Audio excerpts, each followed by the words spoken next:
Welcome to English 4, Unit 1, Module 2. We will continue this shared adventure with a journey through the Middle Ages. The essential questions and big ideas for this unit will help you focus on what you should take away from the readings and assignments. In fact, you may begin answering the essential questions during this introduction.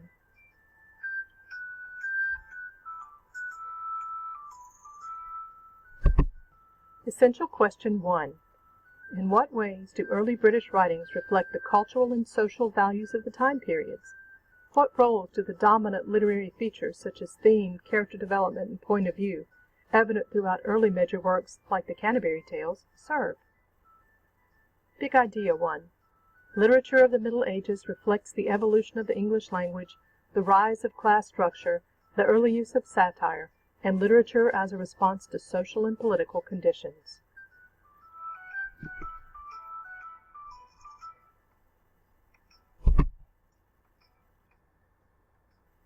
Essential Question 2. Under what circumstances does it become acceptable to question authority and point out social and institutional corruption? Big Idea 2. As depicted in the Canterbury Tales and other literature of the Middle Ages, authority and rules should be questioned when they are corrupt and become harmful to society.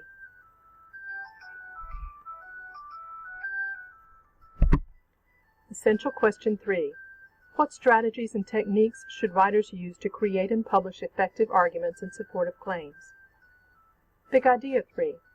Writers should clearly state claims and counterclaims, use relevant information from multiple sources to support their claims, develop their writing through clear organizational structures, include transitions, provide a conclusion that includes a call to action, establish and maintain a formal objective tone, proofread and revise, and avoid logical fallacies.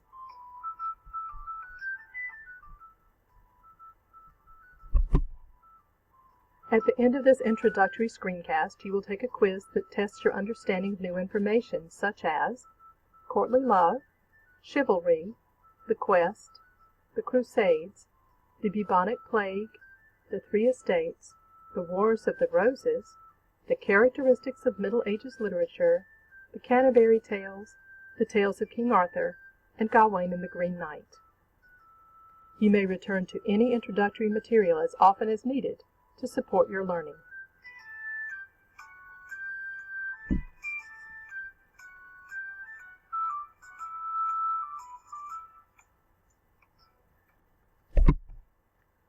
As in the last unit, we will begin by talking about the times. It helps when facing an unfamiliar text to have a context or an idea about the times in which a writer was composing. What was important to his culture? What ideas or references might he expect his audience to recognize and understand? What was popular or unpopular during his times? What would have been scary or funny to his readers? How do his times compare with ours? So, what's up with the Middle Ages?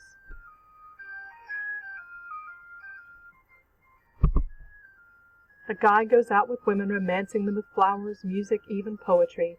He chooses one to whom to be faithful and promises to love her above all others. Is it The Bachelor? No, it's courtly love in the Middle Ages.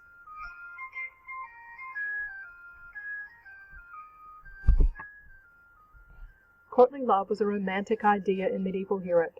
It emphasized highly disciplined and mannered behavior, like that one might expect from lords and ladies. Coupled with chivalry, a code of conduct adopted by knights and aristocrats, we'll talk more about that later, courtly love had ladies daydreaming and gentlemen plotting to gain attention from those they admired. At one point in the 12th century, actual rules were written down, including marriage is no real excuse for not loving, he who is not jealous cannot love, no one can be bound by a double love, and when made public, love rarely endures. Think of courtly love as how much fun it is to have a crush on someone. What kind of rules might you write if you had the chance?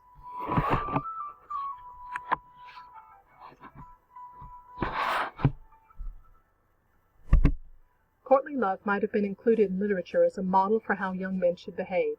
It taught bored young knights to control embarrassing desires and to challenge their energy into socially useful behavior.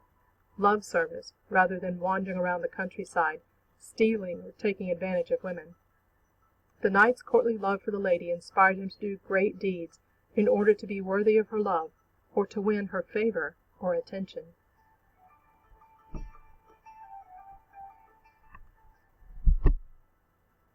What else is up with the Middle Ages? A group defends the defenseless, rights wrongs, and in every way sets an example of how to maintain morality, rules, and order in society. Is it Blue Bloods, NCIS, or Law and Order? No, it's chivalry in the Middle Ages.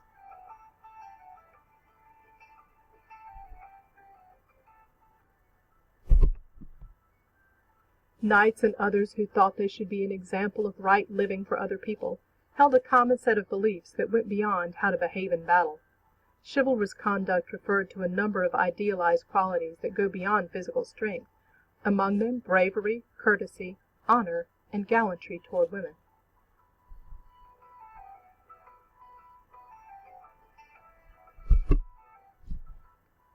The term chivalry came from the French word chevalier, meaning horseman or knight. During the later Middle Ages, chivalry had become largely a system of manners for the knights, and a source of entertainment during tournaments or military contests, which themselves gradually became less threatening to the participants than live battle.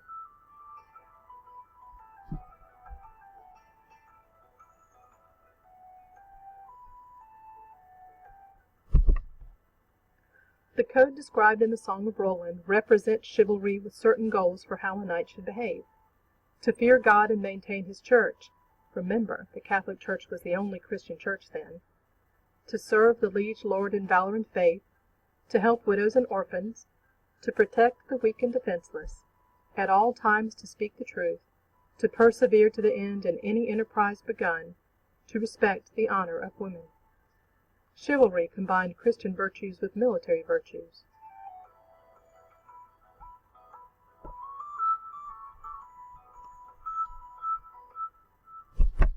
What's next with the Middle Ages? One group of people decides to recapture what they believe should be theirs and goes to war to prove the point.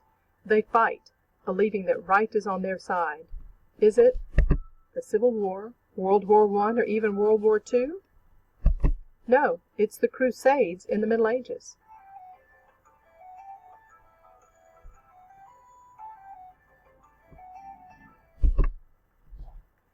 The Crusades were a sort of holy war.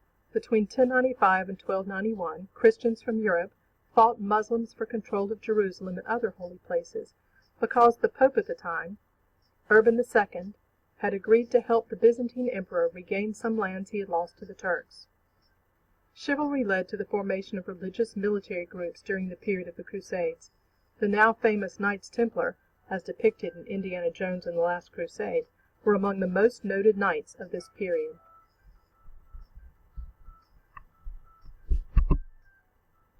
Christian soldiers wore a red cross on their chests as a symbol of their religion. It is this campaign that gave rise to myths about the existence of the Holy Grail, the cup Christ drank from at the Last Supper, as a holy relic. Medieval people held in high regard objects that had connections to religious stories, bones of a saint, vials of tears from the Virgin Mary, and the legendary Holy Grail among them. It is estimated that 1.7 million people, both soldiers and civilians, died during the Crusades.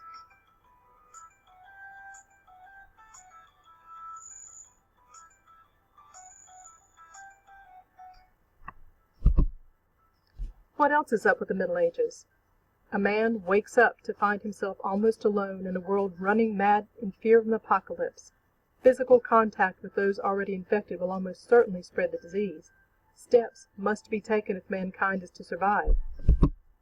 Is it the Walking Dead? No, it's the bubonic plague in the Middle Ages.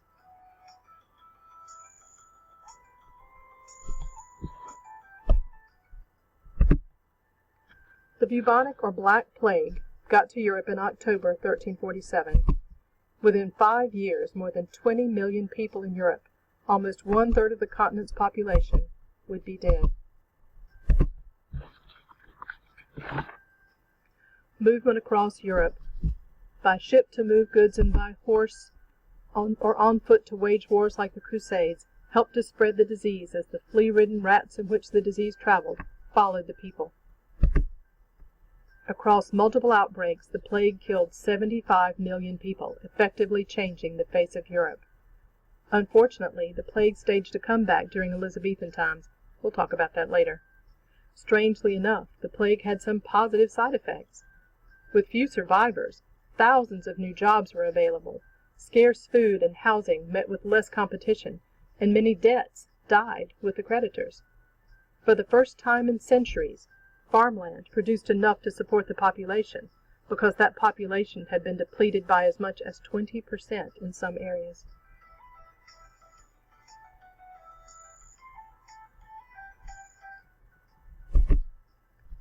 What's next with the Middle Ages?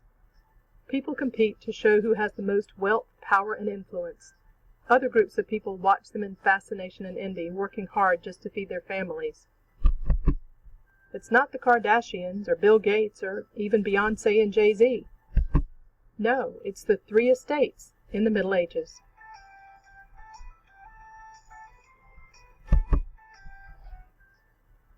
The three estates refers to classes of people who held power, as opposed to those who didn't. The first group was the clergy, the smallest yet most powerful group. Think of them as those who pray.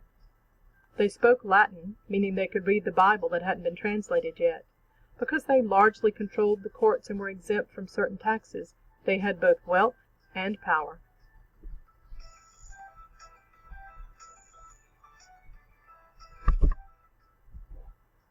The second group was the nobles.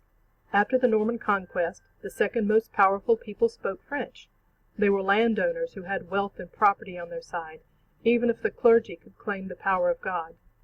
Their purpose, other than enticing others to work in order to eat, was to defend their lands, to protect the people who lived on them, and to provide justice. Think of the nobles as those who fight. The third and least powerful group was that of the commoners who spoke English. Their role was to work to produce food and things to feed and clothe the nobles and clergy. Think of them as those who work. They had little power and little voice in what happened to them for centuries to come, and there was no way to work your way into another class, not without a miracle.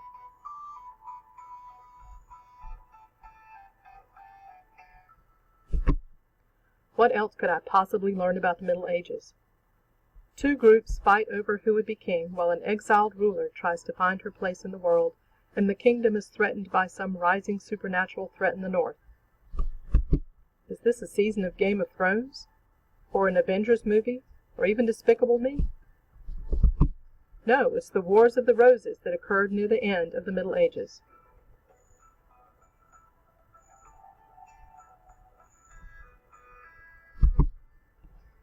Two families of distant cousins, the Lancasters, associated with the red rose, and the Yorks, whose symbol was a white rose, fought a series of wars for control of the throne of England. Think of the families as rival gangs with distinctive colors. The war ended when a Lancaster, Henry Tudor, defeated the Yorkist king, Richard III. After claiming the throne, Henry VII married the eldest Yorkist daughter, uniting the families and kicking off the Tudor dynasty. The peace the union at least seemed to create effectively ended the Middle Ages by allowing people to spend energy on science, literature, and the arts, rather than on devising new ways to cheat and kill each other.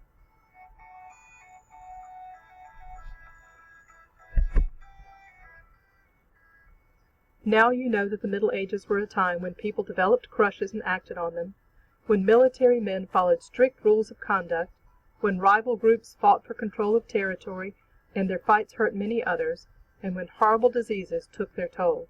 Do the Middle Ages still sound completely foreign?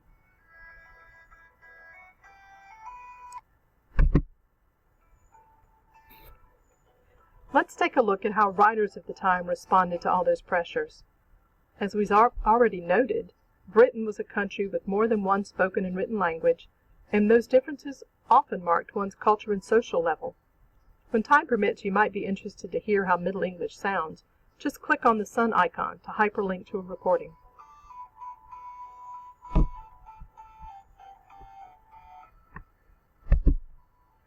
A lot of medieval literature is anonymous. Medieval authors often retold and embellished stories they had heard or read, rather than inventing new ones. While increasingly more literature was created separate from the church, Monks still labored to illuminate or illustrate texts by hand.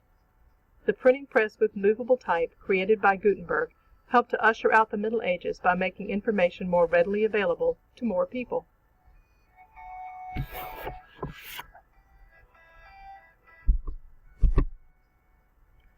Just as there are today, there were many different kinds of stories in the Middle Ages. One prominent kind was called a romance, although you shouldn't confuse it with romantic comedies like those you might see in movie theaters. A medieval romance was a story in prose, paragraphs, or poetry, verses, that tells of the exploits of a hero who was on a noble adventure or quest. These stories, set in a mystical time and place, often have unprovoked and violent fighting. In addition to courtly love and the ideas of chivalry, they include supernatural elements and magical powers from the pagan world. With a loose episode-like structure, they often take place within the time frame of a year and one day. We will read parts of the Tales of King Arthur, including Gawain and the Green Knight, that fall into this category.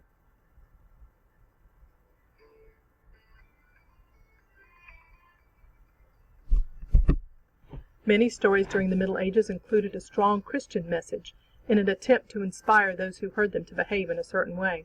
Stories that reflected heroism and chivalry as a model of ideal behavior were designed to have the same effect.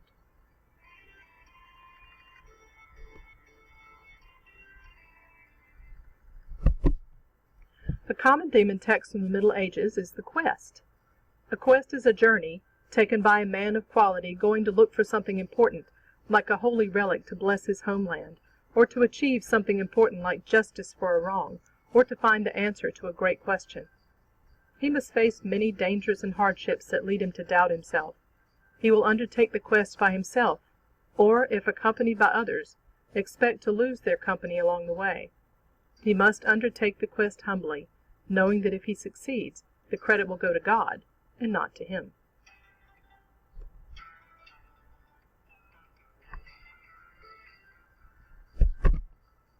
So who was writing all this stuff? Although some of the stories were recorded anonymously, we can safely assume that many texts were written down by monks who often spent a lifetime copying the Bible. However, the majority of Middle Ages stories include some element of the supernatural. Whether or not the men who recorded the stories meant readers to be frightened by or inspired by that magic, we can only guess.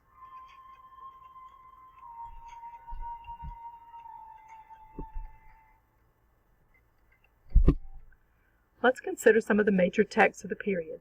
To the modern reader, the most important text of the British Middle Ages is the Canterbury Tales by Geoffrey Chaucer. Chaucer was well connected at court, allowing him to record in stories much of what we know about culture in the Middle Ages. He was a Catholic, but objected to the way some in the church misused their power. He exposed those abuses in the tales.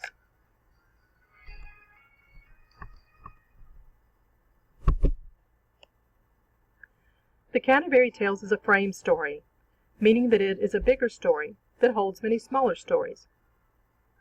The big story is that a group of people travel together for protection to visit a cathedral. While they're on the way, the travelers agree to pass the time by taking turns telling stories and to vote on a prize at the end. The work was incomplete at Chaucer's death. The original plan was for each of the 30 pilgrims to tell 2 tales going and 2 on the return trip, for 120 stories in all. We only have 20 stories, but they're pretty amazing. When you hear the word pilgrim, remember that the word means someone who travels for a religious purpose. Don't imagine people like the Puritans at the first Thanksgiving. That's a later story.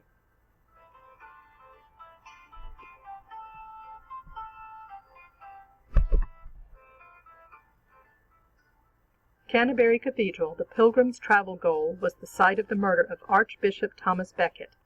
3 knights, believing they were doing what their king asked for in a burst of temper, rode to the cathedral on December 29, 1170, and bashed the priest in the head with their swords, spilling his brains on the floor in front of the altar. The Pope was furious with the knights and with their king. 3 years later, Becket was named a saint. Because they're going to visit where a saint was murdered, the pilgrims believe that the journey is good luck, and that they will be blessed by going.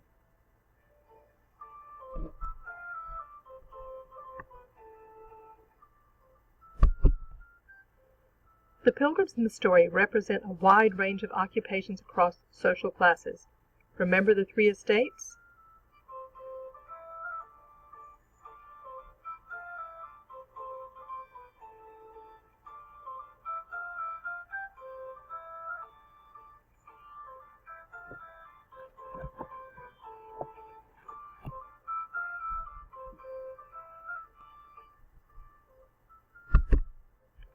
The Canterbury Tales are considered to be the richest portrayal of religious men and women in earthly scenes. Dante's Inferno is considered to be the richest portrayal of life after death in literature from the Middle Ages.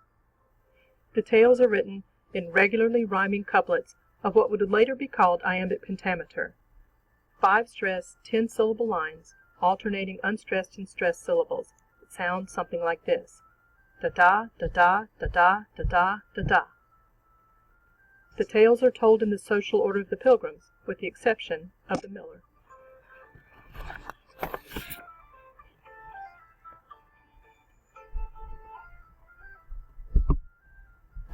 Each tale deals with one of Chaucer's themes portrayed through the stories of a group of people, some of whom the author likes, and some of whom he doesn't. It is significant that Chaucer makes fun of religious people in the tales. That was brave during the Middle Ages, when the Church held so much power.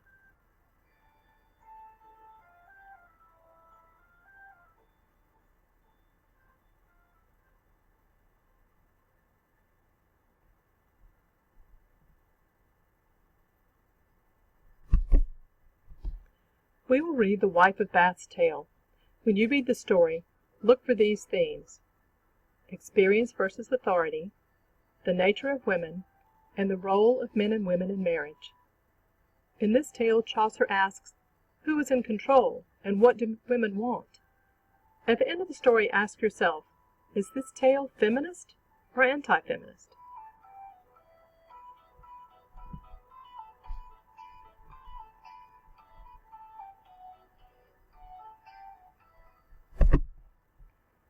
The second major text we will explore is an excerpt from the Tales of King Arthur.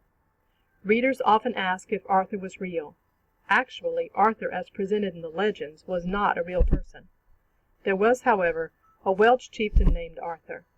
The historical Arthur lived in the Dark Ages, at the end of the 5th and beginning of the 6th centuries. The literary Arthur comes from medieval times, during the 12th century. His stories are riddled with references to chivalry and courtly love.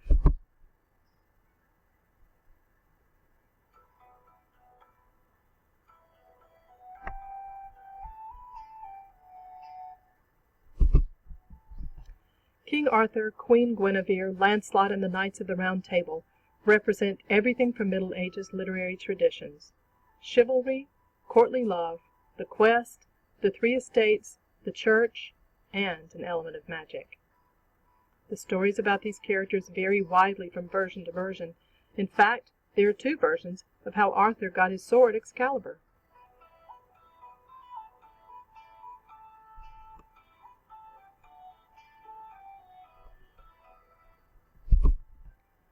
Gawain and the Green Knight is one of the best-known stories from the Tales of King Arthur. Symbolism in the story, in colors, in the 3 times Gawain refuses, in the object he finally accepts, etc., reflect chivalry, the quest, and, of course, magic.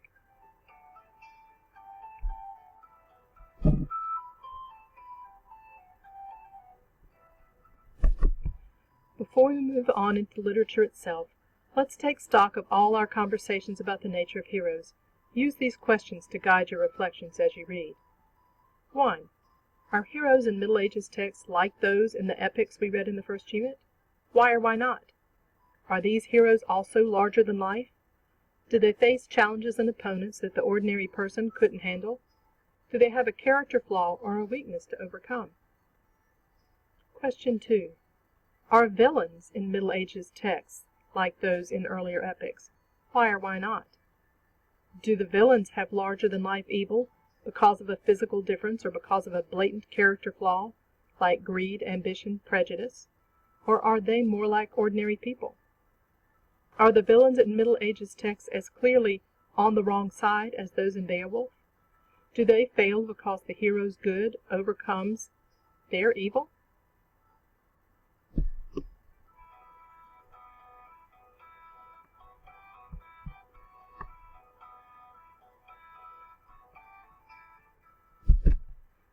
Literature of the Middle Ages is full of love and war, forgiveness and revenge, disciplined behavior and wanton misbehavior. In short, these characters are like many you might meet today on television screens. Now that you know all of this, let the hunt begin.